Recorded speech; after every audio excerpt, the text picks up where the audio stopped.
Uh,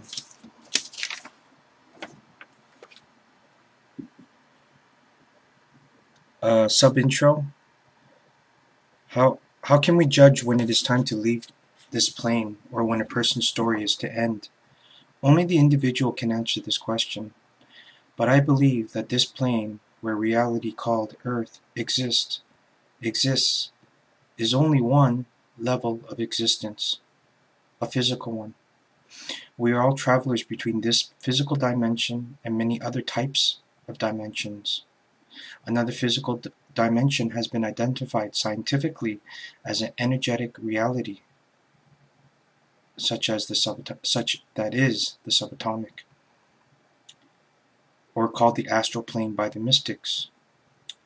These locations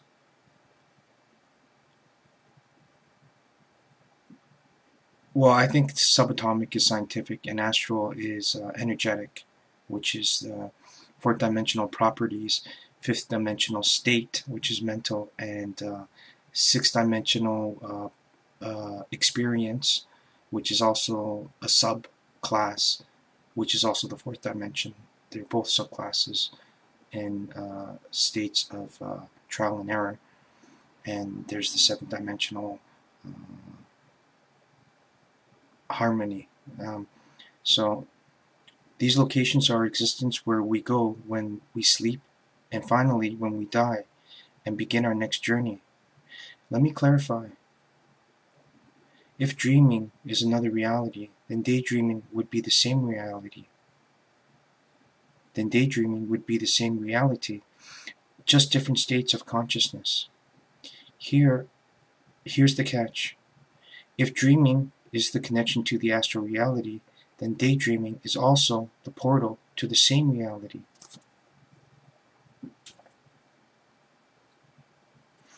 Then, in this way, this dimension can be accessed while conscious. Ever hear the saying, visualize your goals, self-fulfilling prophecies, don't let your imagination get the better of you? Self and induced delusions and illusions, vivid and fake. Then, the afterlife, astral plane, may just be a state of consciousness, but solely an energetic dimension, where perception of this world requires full spectrum viewing, a learned skill. I believe that in my heart that this reality is here with us. We just can't perceive this reality. Then one might ask if reality can be accessed, and that we just need to tune in to this specific dimension, much like making an international call or a call to the moon station, which orbits the moon, which orbits the earth. Then is it possible to communicate with spirits? It begins with belief, faith, and memories as the carrier wave to making the telephone calls. Reception to the calls depends on the clarity of the call, which is the focus of the individual who invokes a spirit, and the quality of the two-way communications. Ever hear the saying that a person never really dies, and that they live in our hearts and in our minds? There's a reason for this.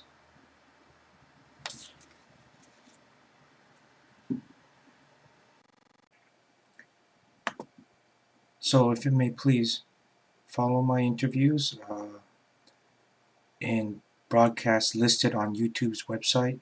The channel is listed as Vivid Senses. That's VIVIDSENSES.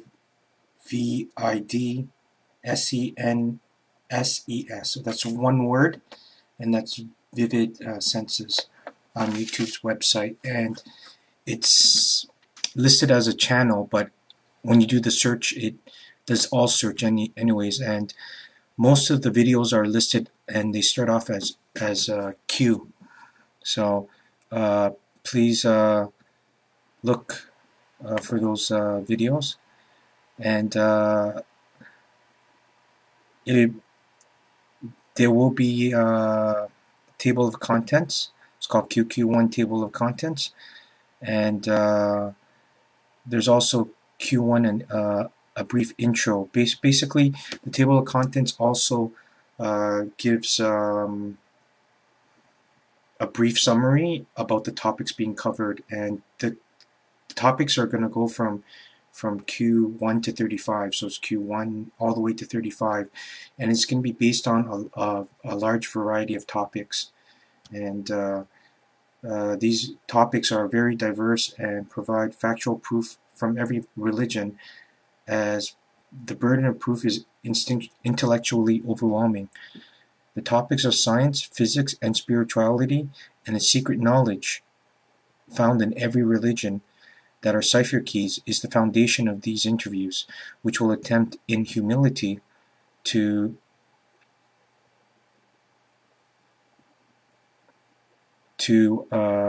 explain the second ascension in the process of human evolution.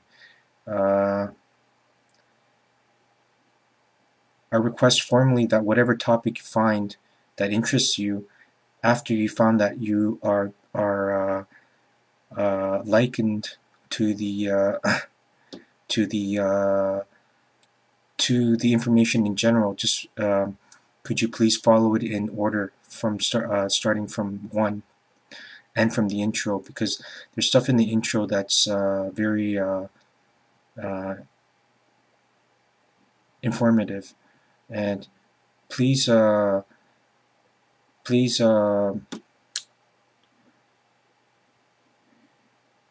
and as you go along, what actually happens is that they unlock secrets, and it's kind of like a step thing, basically, where it's good to go things in steps. That way you can trace back and forth, and it has to do with memory. But how the brain unlocks memories is it has community neurons, and how it does this is that it unlocks neuron by neuron, but they're all connected, and that's what that's how our brains operate.